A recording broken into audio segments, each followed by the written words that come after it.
Hey, what's up everyone? Wanted to hop on to a quick video here of the Yardistry hardtop gazebo. And this particular one here has been up for about 5 years. I actually helped assemble this with my dad and my brother. There's the three of us here. And overall, this is kind of my thoughts in the first 5 years of ownership. Now, I should note that the fan and the lights are not included with this at all. Okay, these were upgrades that we made later on. As you can see, we ran electricity up to the top. Kind of added a switch over there. So there's been some modifications, but the same basic structures as it comes out of the box. Now, the first thing that I'm going to say if you're going to consider buying this is that block off a couple of full days to set this up. I think it took us 3 entire days to get this set up. The first day was just getting everything here out of the box. At the very least, in terms of tools, you're going to need an impact gun and some hex bits, because that's actually how these are. Most of this is construction using these big lag bolts that go into the wood.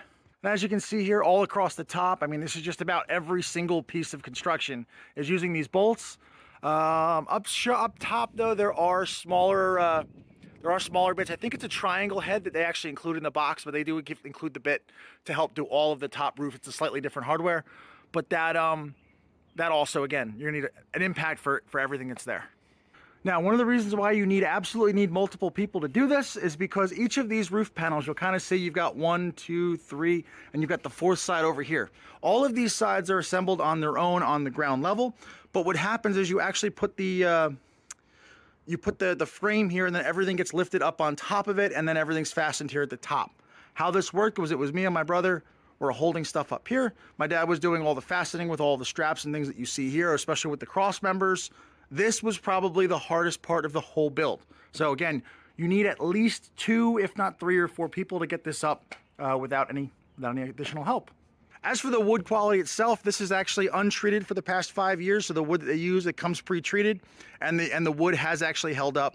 Again, and if this is 5 years, it's been out. Obviously, you can't put it inside. It's been raining, it's been snowing, it's been, sun's been baking on it. Same thing, and then same thing with the top. The color obviously gets a little bit bleached, but there have been no leaks. There's been nothing separated in all kinds of high winds.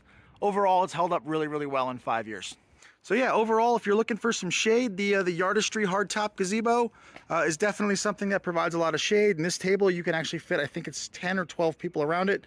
So it does provide a lot of shade, and there's a lot of room underneath so that you can put on your deck or your patio. Hey, real quick, if you like what you see in this video and you want to purchase one for yourself, I've left links to everything here in the description. And if you want more no-nonsense, no BS product reviews, be sure to like and subscribe to the channel and hit the bell so you don't miss one.